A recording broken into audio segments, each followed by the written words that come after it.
Boa noite a todos, sejam bem-vindos.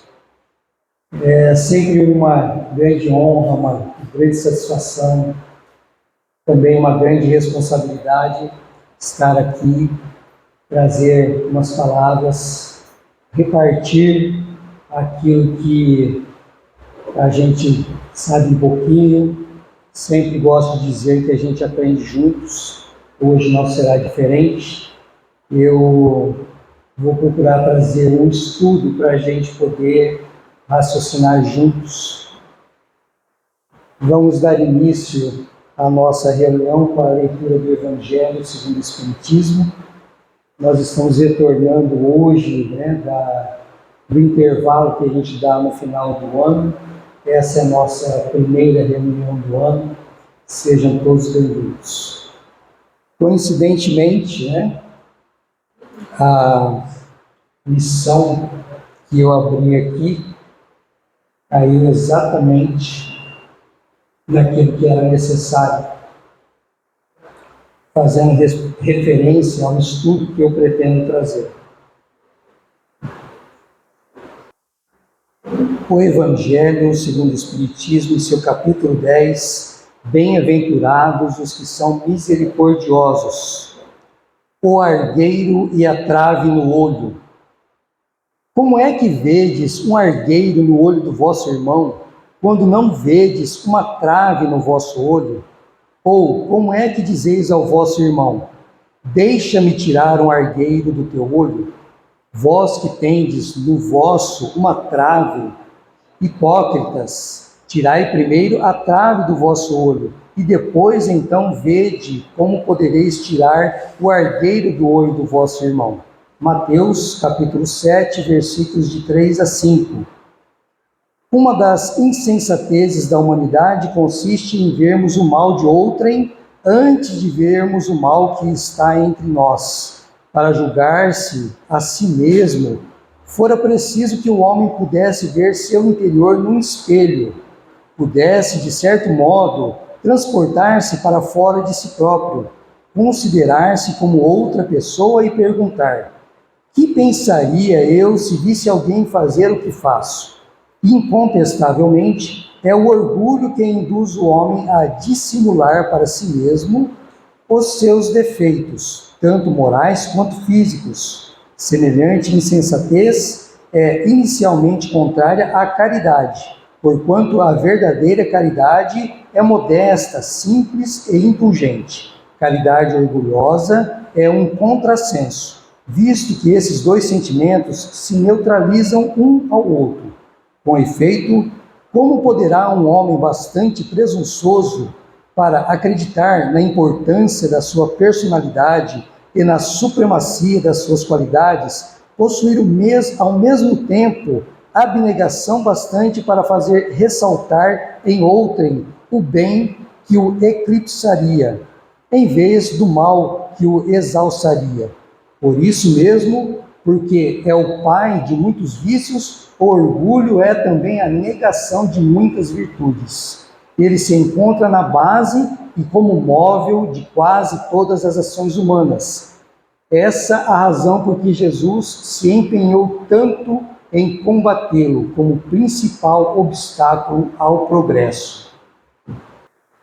Eu gostaria de propor um estudo. Eu trouxe aqui uma anotação do livro Boa Nova, psicografado por Francisco Cândido Xavier, o Chico Xavier, o espírito Humberto de Campos, que depois adotou o pseudônimo de Irmão X, porque a família foi lá e brigou porque queria os direitos autorais, já que é Humberto de Campos que está psicografando, quer os direitos autorais. Então, falando, então a partir de agora eu sou Irmão X. Então, e esse livro foi psicografado em 1941. E eu estava pensando nesse assunto, eu gosto de ficar mexendo lá algumas palestras aí, do pessoal mais experiente, e aí eu estava ouvindo o seguinte, Quando a gente se torna espírita, aí a gente pensa assim, opa, agora eu sou espírita, então eu não vou mais para o inferno, então eu já sei o que precisa fazer para não ir para o umbral, então eu não vou para o umbral, porque eu já sou espírita e eu já sei me comportar, eu já sou uma pessoa evoluída.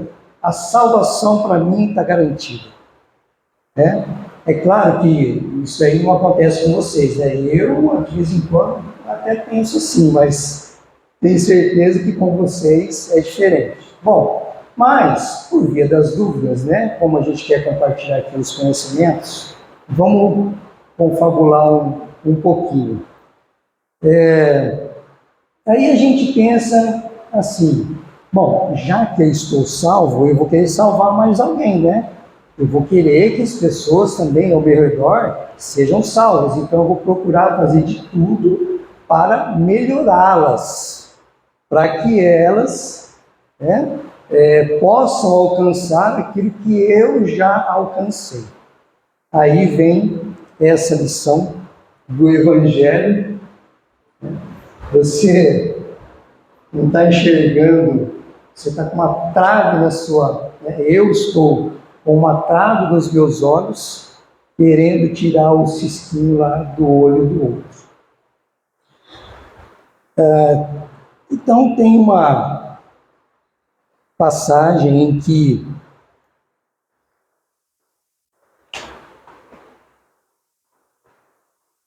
o mestre estava conversando com os discípulos, Judas Tadeu, né, São Judas Tadeu, e vou ler aqui, começar com um trecho em que Tadeu estava, o mestre tinha se retirado e Tadeu já estava se questionando sobre essas questões, né?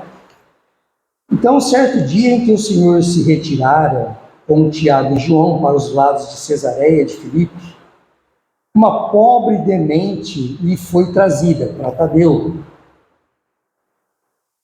a fim de que ele, Tadeu, anulasse a atuação dos espíritos perturbadores que a subjugavam. Entretanto, apesar de todos os esforços de sua boa vontade, Tadeu não conseguiu modificar a situação. Somente no dia imediato ao anoitecer, na presença confortadora do Messias, foi possível à infeliz dementada recuperar o senso de si mesmo. Ele não conseguiu dar conta de expulsar aqueles espíritos ruins que estavam provocando a demência da moça. Observando o fato, Tadeu caiu em sério e profundo cismar. Começou a pensar, por quê, né?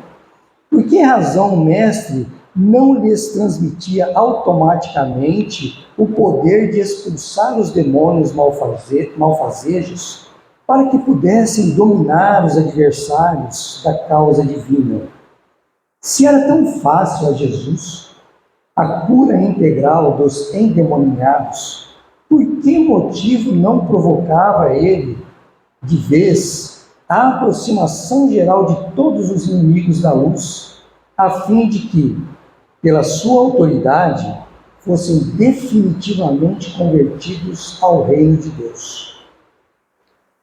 Por que Deus já não chega, já que Ele é todo poderoso, Jesus com todo aquele poder, toda aquela sabedoria, por que Ele já não pegou todas as pessoas que estavam em desequilíbrio, todos os espíritos que estavam perturbando essas pessoas? Por que Ele chegou para todos esses espíritos e falou assim, gente, vamos lá, pode sair daí de perto deles, todo mundo aqui. Agora vou colocar na mente de vocês a verdade. Pá, pronto. Colocou na mente deles a verdade. Por quê? Ele não fez? Ele não fez isso. A gente queria fazer. Pegar uma pessoa ou várias, não, venha cá, ó, a verdade está aqui. Ó, é isso aqui, vou colocar na sua mente. A gente queria fazer, né? Por que Jesus não fez? Por que Deus não faz? Será que nós sabemos? Então a gente tem aquela ideia, né? Por que ninguém pensou nisso? Olha, eu estou pensando, por que ninguém pensou nisso antes, né? Por que Deus não pensou nisso antes? Jesus, com toda a sua experiência, não pensou nisso que eu estou pensando? Com o cérebro torturado por graves cogitações e sonhando possibilidades maravilhosas, para que cessassem todos os combates entre os ensinamentos do Evangelho e os seus inimigos, o discípulo inquieto procurou avistar-se particularmente com o Senhor, de modo a expor-lhe com humildade suas ideias íntimas. Vou chegar em Jesus, né? E falar, talvez ele não tenha percebido, né? Numa noite tranquila, depois de lhe escutar as ponderações, perguntou-lhe Jesus em tom austero. Jesus ouviu, recebeu Tomé e ouviu. Aí Jesus faz a seguinte pergunta: Tadeu, qual o principal objetivo das atividades de tua vida? Já pensou se recebeu uma pergunta dessa? Eu não sei, né? Eu acho que eu falo assim, nossa, olha, esqueci a panela no fogo, estou sentindo que está queimando, saia correndo. Mas, como era o mestre que estava perguntando, além de perguntar, ele inspira. Imagina você estar lá perto de Jesus, né? Ele faz aquela pergunta, naturalmente a gente vai usufruir também daquela luz toda que está ali ao lado dele, né? Como se recebesse uma centelha de inspiração superior, respondeu o discípulo com sinceridade: Mestre, estou procurando realizar o reino de Deus no coração. Assim como todos nós, né? Se procuras semelhante realidade, por que reclamas no adversário em primeiro lugar? Seria justo esqueceres as tuas próprias necessidades nesse sentido? Se buscamos atingir o infinito da sabedoria e do amor em nosso Pai, indispensável se faz reconheçamos que todos somos irmãos no mesmo caminho. Aquele seu adversário, Tadeu, ele é seu irmão. Aquele seu adversário, Rinaldo, é seu irmão. Você já parou para pensar nisso?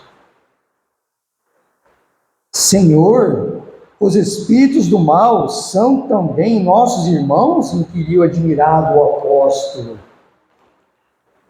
Toda a criação é de Deus. Toda a criação é de Deus. Os que vestem a túnica do mal envergarão um dia a da redenção pelo bem. Acaso poderias duvidar disso? O discípulo do Evangelho não combate propriamente o seu irmão, como Deus nunca entra em luta com seus filhos. Aquele apenas combate toda manifestação de ignorância, como o Pai que trabalha incessantemente pela vitória do seu amor, junto da humanidade inteira. Deus não vai, por isso que a gente fala, Deus não castiga, porque Ele não vai combater a pessoa, Ele quer a melhoria da pessoa, Ele quer a nossa melhoria, assim como Ele quer também a melhoria daquele irmão, porque aquele ali, neste momento, ele está em erro, talvez ele não saiba ainda o que ele está fazendo. Será que nós sabemos o que nós estamos fazendo? Será que as nossas atitudes não estão ofendendo alguém? Ou sendo nocivas para alguém sem que a gente perceba? Pode acontecer, não pode? Mas não seria justo, ajuntou o discípulo, com certa convicção, convocarmos todos os gênios malfazejos para que se convertessem à verdade dos céus? O mestre, sem se surpreender com essa observação, disse: por que motivo não procede Deus assim? Que será, né? Porventura teríamos nós uma substância de amor mais sublime e mais forte que a do seu coração paternal? Bom, aí Jesus falou, né, naquele tom paternal, mas a gente ouvir isso aqui, né, é aquela, né, dá uma certa, é como se a gente tivesse levado, né, dá um certo impacto, né? Porque, ué, por que Deus não age assim? Será que a gente sabe mais do que Ele? Tadeu, jamais ouvidemos o bom combate. Se alguém te convoca ao labor ingrato da má semente, não desdenhes da boa luta pela vitória do bem, encarando qualquer posição difícil como ensejo sagrado para revelares a tua fidelidade a Deus. Nós fomos convocados para um trabalho árduo, trabalho duro. Vamos fazer o nosso trabalho. Às vezes o nosso trabalho árduo é ter paciência, é compreender. Então, se a gente conseguir fazer esse trabalho, a gente vai provar a nossa fidelidade a Deus. Abraça sempre o teu irmão.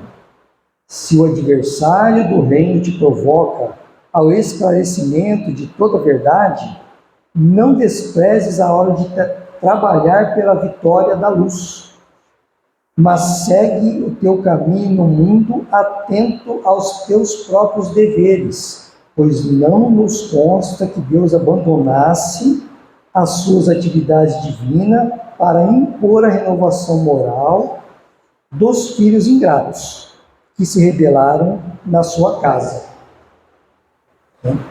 Só naquela história lá do Lúcifer, né? A gente não vai entrar nesse mérito, mas fica um pouquinho difícil a gente pensar que Deus relegaria um de seus filhos ao plano, ao inferno, né? Por isso que para o espírita é difícil. Não é possível a gente acreditar no inferno, porque Deus não relegaria lá um filho seu a uma condição tão ruim. Se o mundo parece povoar-se de sombras, é preciso reconhecer que as leis de Deus são sempre as mesmas em todas as latitudes da vida. Deus é justo para todo mundo, não é só para nós.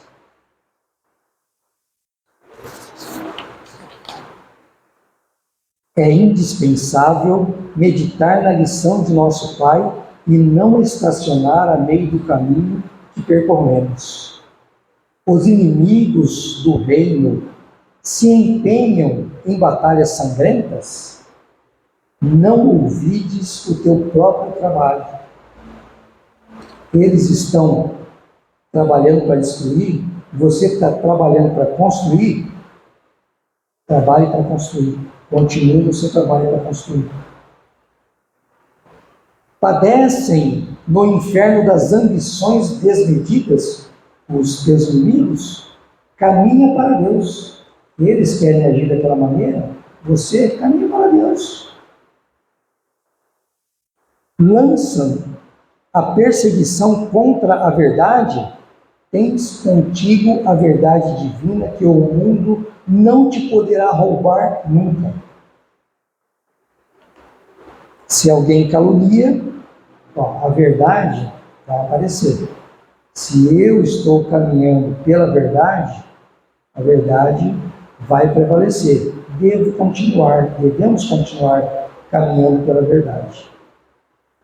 Os grandes patrimônios da vida não pertencem às forças da terra, mas às do céu. Ou seja, aqui a gente está se preparando para algo muito mais duradouro, para algo eterno. Então aqui é muito importante essa passagem aqui pela Carmen, extremamente importante. É um aprendizado que nos adianta séculos. Então nós temos que aproveitar essa oportunidade. Mas o tesouro duradouro, eterno, está lá no reino dos céus. O homem que dominasse o mundo inteiro com a sua força teria de quebrar a sua espada sangrenta ante os direitos inflexíveis da morte. Qualquer pessoa, por mais poderosa, veja a justiça de Deus como ela é perfeita. Qualquer pessoa, por mais poderosa que seja, um dia vai desencarnar. E aí, esse poder material, o que a gente vai levar? Aquilo que a gente fez de bom, ou os nossos erros. E além desta vida, ninguém te perguntará pelas obrigações que tocam a Deus. Então, fazer a pessoa compreender é Deus. Fazer a pessoa converter-se, fazer a pessoa querer viver no amor, isso aí é Deus. A gente tem que dar o exemplo. A gente pode até conversar, mas convencer. Já pararam para se perguntar, para observar, numa discussão, a gente tentando mostrar o nosso ponto de vista, o outro tentando mostrar o ponto de vista dele, e a discussão é acirrada. Alguém já conseguiu convencer o outro, até que o outro fala assim: olha, realmente você... é isso mesmo, exatamente aquilo que você está falando. Olha, em não sei quantos anos da minha vida aí, eu acho que eu já vi uma ou duas vezes. Mas é extremamente raro.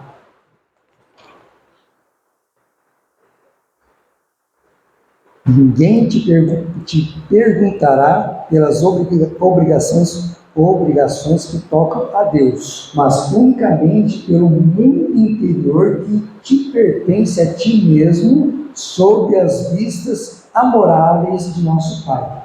Não vamos fazer a nossa parte e deixa Deus fazer a parte dele, né? Porque a gente não vai conseguir carregar o mundo nas costas. E a gente pode amar, pode respeitar, pode dar exemplo, pode dar uma boa palavra e pode emprestar o ouvido também, se for necessário, né? Que diríamos de um rei justo e sábio que perguntasse a um só de seus discípulos pela justiça e pela sabedoria do reino inteiro?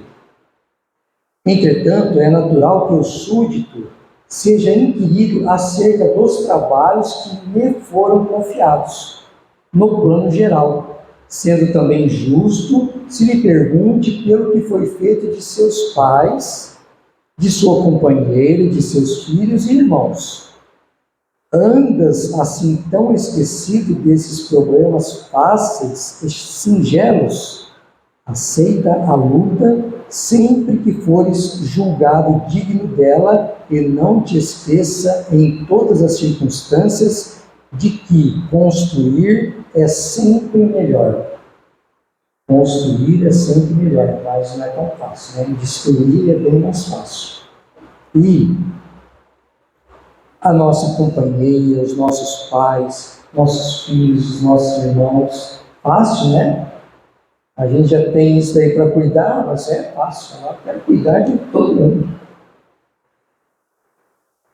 Bom, eu ultimamente não estou achando tão fácil, não. Estão me chamando a atenção: olha, você tem um pai, você tem uma mãe, você tem filhos, né? E isso daí era para saltar aos olhos a todo momento, mas em alguns momentos que isso daí salta aos olhos, né? Tadeu contemplou o mestre tomado de profunda admiração. Seus esclarecimentos lhe caíam no espírito como gotas imensas de uma nova luz. Senhor, disse ele, vossos raciocínios me iluminam o coração, mas terei errado externando meus sentimentos de piedade pelos espíritos malfazejos, não devemos então convocá-los ao bom caminho? Toda a intenção excelente, redarguiu Jesus, será levada em justa conta no céu.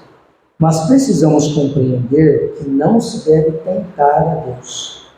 Tenho aceitado a luta como o Pai me envia e tenho esclarecido que cada dia basta o seu trabalho. Nunca reuni o colégio dos meus companheiros para provocar as manifestações dos que se comprazem na treva. Reuni-os em todas as circunstâncias e oportunidades, suplicando para o nosso esforço a inspiração sagrada do Todo-Poderoso. O adversário é sempre um necessitado que comparece ao banquete das nossas alegrias. O adversário é sempre um necessitado que comparece ao banquete das nossas alegrias. E por isso, embora não o tenha convocado, convidando somente os aflitos, os simples e os de boa vontade, nunca lhe fechei as portas do coração, encarando a sua vinda como uma oportunidade de trabalho de que Deus nos julga dignos. O adversário é sempre alguém que comparece ao momento das nossas alegrias, né? E às vezes a gente esquece que o adversário, a gente pensa muito na obsessão. Eu estou sendo obsidiado, eu sei que tem um espírito me obsidiando, aí vou lá no centro, ele se manifesta, fala que me odeia e tal, mas o que é que eu fiz para ele me odiar? Nós temos uma história pregressa, já passamos por muito. Então, é até bom que Deus nos permita esquecer aquilo que nós fizemos. Ao mesmo tempo, Jesus fala com toda a sabedoria e sabendo o que está falando, né?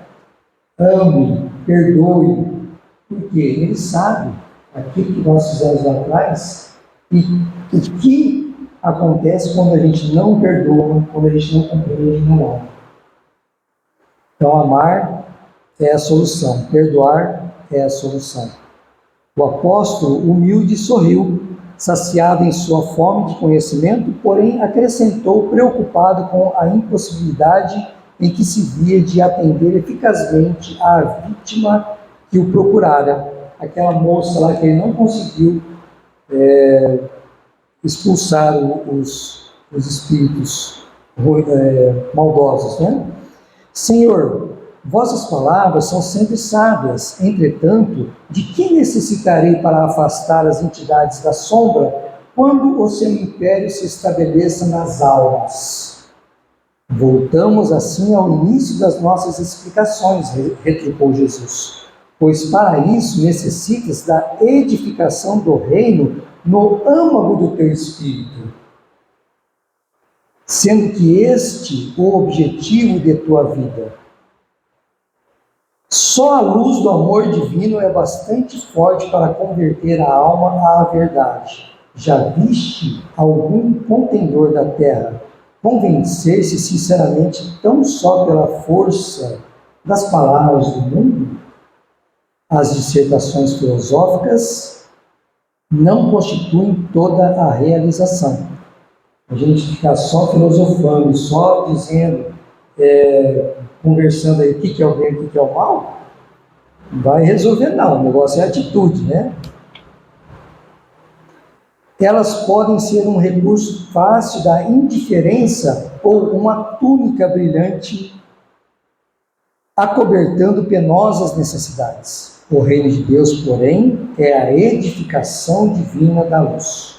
E a luz ilumina, dispensando os longos discursos. Capacita-te de que ninguém pode dar a outrem aquilo que ainda não possua no seu coração. Não podemos dar a outro aquilo que nós ainda não temos. Vai, trabalha sem cessar pela tua grande vitória. Zela por ti e ama a teu próximo sem olvidares que Deus cuida de todos.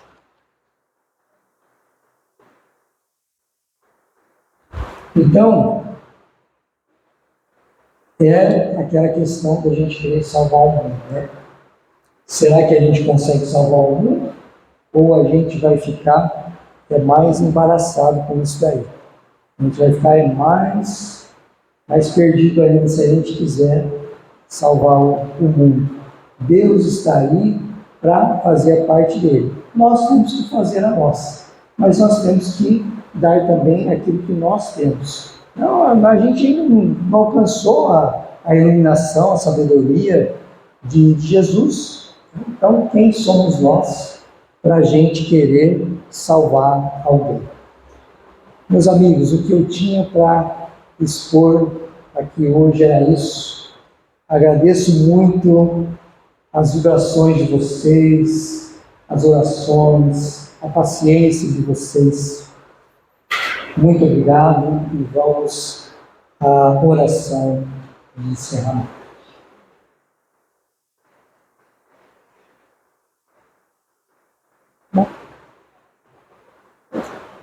Vamos serenar o nosso coração neste momento. Vamos pensar nas nossas necessidades, naquilo que devemos melhorar, para que eu possa um dia também repartir com o meu irmão aquilo que eu tenho de bom. Vamos pensar nos nossos lares, na nossa família, no nosso pai, a nossa mãe, aqueles que já não os têm aqui encarnados, eles estão certamente vivos, morando em algum lugar que Deus determinou. Os nossos filhos, os nossos irmãos. Que Deus abençoe e proteja. Que Deus estenda a sua mão sobre todos nós, sobre todos os nossos queridos. Que Ele estenda a sua sabedoria nos nossos momentos difíceis, naqueles que nós não conseguimos compreender. Que nós possamos nos resignar e que um dia a gente possa compreender, nós possamos confiar mais em Deus, sabendo que esses momentos são necessários. E assim seja. Tem pessoas marcadas para tratamento do ano passado. Quem quiser ir lá para a sala de tratamento, tá? Já pode se dirigir, mesmo que não tenha passado aqui, se estava em tratamento o ano passado, pode se dirigir à sala de tratamento, os demais permanecem aqui que vão receber o passe.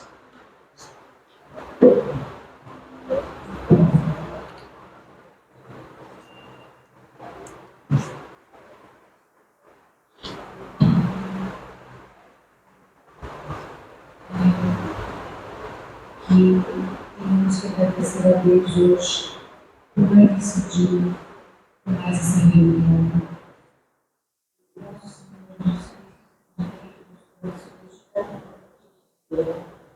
E que cada um leva para a sua casa todo o amor que recebemos aqui dos nossos benefícios. Vamos rezar ao Pai nosso que estás nos céus, santificado seja o vosso nome. Venha a nós o nosso reino, seja feita a vossa vontade, assim na terra como no céu. O pão nosso de cada dia nos dai hoje, perdoai-nos as nossas ofensas, assim como nós perdoamos a quem nos tem ofendido. E não nos deixeis cair em tentação, mas livrai-nos do mal. Amém. Vamos em paz. Boa noite.